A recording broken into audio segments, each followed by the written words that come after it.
You look at what is actually working, you focus there, and everything else involved, you either simplify, automate, systematize, or eliminate the rest.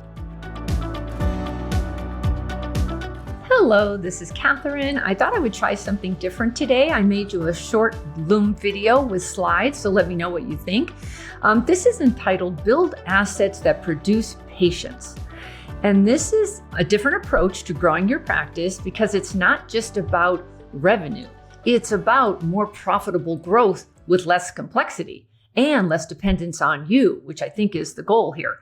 So traditionally, growth always meant let's add more, like add more leads and spend more on ads and buy another laser.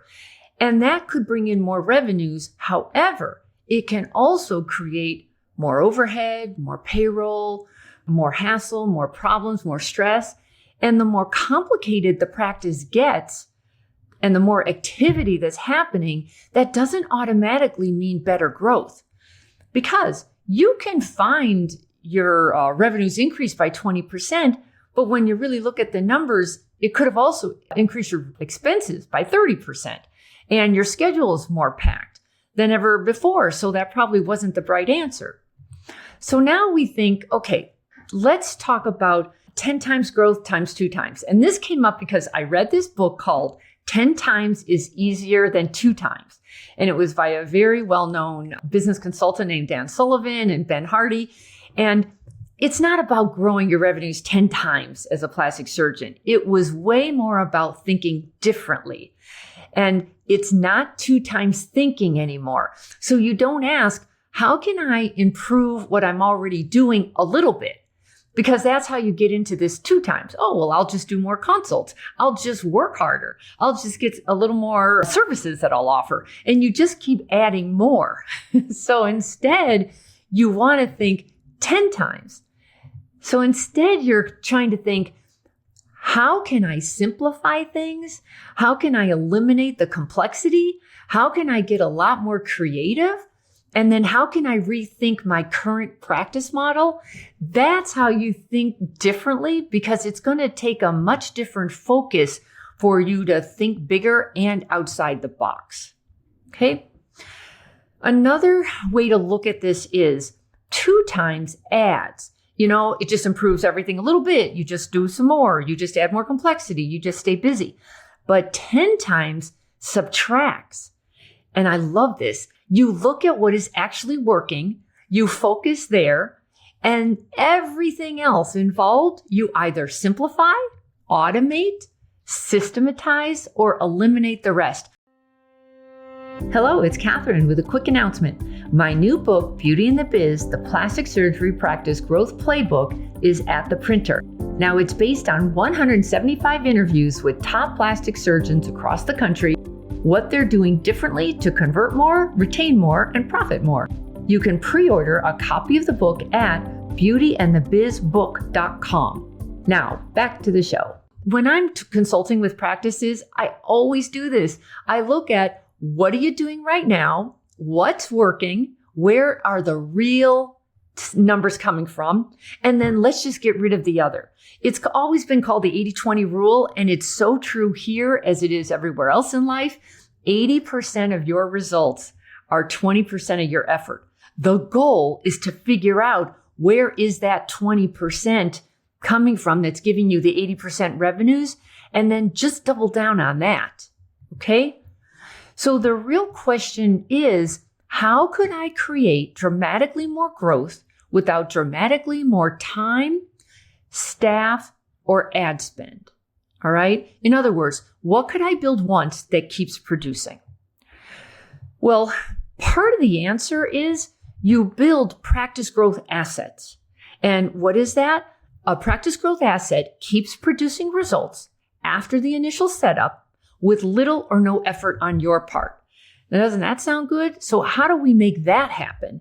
Well, whenever I consult, I always focus on these 3 buckets.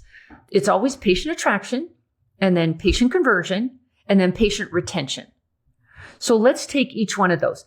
I'm going to give you little growth asset examples that make a lot of sense. So Currently, at patient attraction, and this is where you spend most of your efforts, it's usually your website. Hopefully you have a good chat bot, not a stupid one, but a really good one that's helpful. You set up these drip campaigns called funnels to triage that lead better. Perhaps it's a quiz or some kind of interactive tool. You set up an FAQ library, so your consults are less chatty because you've already educated the patient ahead of time. And then the two biggies are you have really good reviews and a lot of them, and you have lots of before and after photos, and again, a lot of them. But then there's the next bucket, and that's converting. Everyone's good at these, pulling in these leads, but can you convert them? And that means, and here are some really big growth assets that I hope you have focused on. You really need a trained receptionist who knows what she's doing when she's on the phones. A trained closer, whatever you want to call her, closer, patient care coordinator, somebody who's professionally trained to get a patient to a yes rather than I'll think about it. And then a patient-focused staff. I hope that's an important part of your culture in your practice. This is all about the cosmetic patient with a credit card. And all staff who touches or gets anywhere near cosmetic patients needs to have that patient-focused mindset, because the goal is an excellent patient experience every single time. While calling you or visiting you, they need a consistent experience so they get to step 3, which is retention. Now, to retain a patient, we have a patient. We want to make sure we received or got a consent for their before and after photos. You captured their patient story. A patient story is, this is the pain I was in. This is why I chose this surgeon, and this is why you will too. This is what my journey was like. And the big crescendo is, and this is how great I feel now, and my life is better. And get video testimonials. Use that patient story in social content. And then make sure you get a review and referrals, and then make sure that patient returns again and again. Does that make sense? So here's what I've noticed. Personally, after working with practices for over 25 years, I would say the biggest missed opportunity is often the patient relationship that you have already paid for and worked. So the patient you already paid to attract, so you attracted them, you converted them, you earned their trust, you delivered the result. And then what happens? Usually nothing. You just go on and move on to the next patient. I personally think there's a whole lot of money sitting in the second tier, which is, did they return? Did they refer their friends? Did they give a 5-star review? Did they share you on social media with their friends? There's so much money sitting in that piece. And the part I love is you don't have to spend another dime doing that because you've already attracted them. Okay, so here's an example of how that works. When you do it right, and you have a patient who likes, they know, like, and trust you, that patient can become multiple growth assets for you. And I call it the 10 times patient. So one patient, and this is just an example. I'm just doing non-surgical right now. If you had a non-surgical patient who typically gives you $1,000 for injectables a year, well, when you get good at this and you focus in the right places, you compel her or him to return at least 2 times more a year because you're going to cross-promote your services and you're going to keep in touch. Well, that's an extra $2,000. You're also going to compel that patient to refer their friends. That's another $2,000. You're also going to ask for the review, and you get her 5-star review. That hundreds or thousands of patients see it online. That's another $3,000. And you compel her to share you on social media because she had such a good patient experience. And that's another $3,000. So do you see how $1,000 value of a patient becomes a $10,000 value? And I'm not even talking about surgical procedures, but this is how you do growth values. But the way it works is you have to have a mindset shift. You have to think relational instead of transactional. Our industry has gotten a bit too transactional because it's so darn competitive. It has you thinking all the time, new patients, new patients. Instead, I want to think how much value is in that relationship, not just in this one-off patient. It makes all the difference in the world. But I often hear, oh no, we already do all this, with the current patients. We already ask for reviews. We already ask for referrals. We email our patients. And here's what I find happens. When I really look at it, it turns out, well, we do that when we can remember to do it. We do it when we have time. We do it when somebody on the staff knows how to do the email marketing platform. We do it when we're in trouble, when things slow down and all of a sudden we have to do something, and then it becomes this promotional mailing, which, doesn't do very well. The issue is you don't want to do it one-off when you remember to. You want to make it a system. So you're not doing it occasionally, you're doing it year long, so you don't have all these dips and valleys throughout the year. That's the secret to this, to systemize it. So when things are supposed to go out. You have triggers, you have timings, you have scripts. You've automated it and you're tracking the heck out of it. So another big growth asset benefit is it's got to be easy for everybody, for the staff. You shouldn't be involved at all. And it should be repeatable and it's got to be trackable. Everything you're doing in today's world, every vendor you're working with has to have a dashboard with real numbers in it that is easy for you to look at and understand. And it can't be anecdotal anymore. You don't need fuzzy data. You need real data. What's working, what's not. And if it's working, we double down. If it's not working, we stop doing it.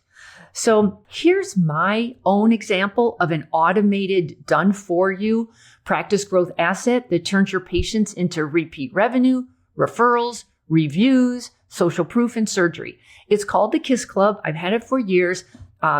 We've made it new and improved. It's absolutely amazing. It really does simplify the whole point of nurturing that one part of your practice that you're often ignoring. And it works behind the scenes to nurture your patients so they organically grow your practice for you.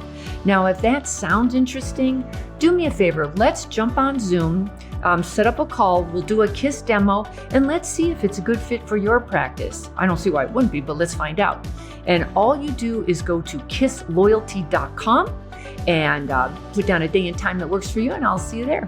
Thanks so much for listening. Hello, it's Catherine. If your practice feels busy but you're not seeing the growth you expected, there's usually a reason, and it's often something small that's quietly costing you revenue. That's why I offer a practice growth review.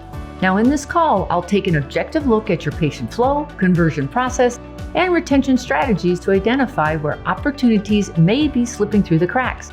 You'll walk away with a clear picture of what's working, what's not, and the few changes that could make the biggest difference. If you'd like an unbiased set of expert eyes on your practice, simply visit catherinemaley.com to schedule your review.